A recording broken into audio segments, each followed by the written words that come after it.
सूरज ढल चुका था और गांव में एक अजीब सी खामोशी छाई हुई थी। हर घर में बत्तियां बुझ चुकी थीं, लेकिन रीना का मन शांत नहीं था। वह कुछ खोई खोई सी महसूस कर रही थी, जैसे किसी बात का गम उसके भीतर गहरा हो।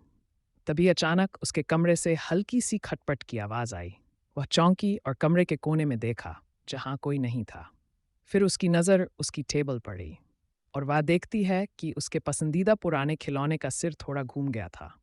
रीना को याद आया, बचपन में उसका एक दोस्त था, सभी उसे अदृश्य दोस्त कहते थे।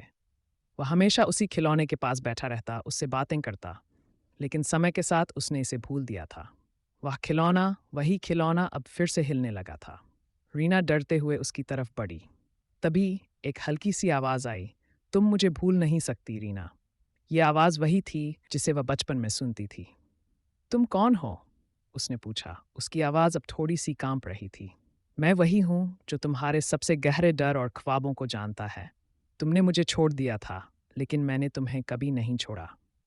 रीना समझ गई कि यह एक अनकहा रिश्ता था, जो समय और उम्र के साथ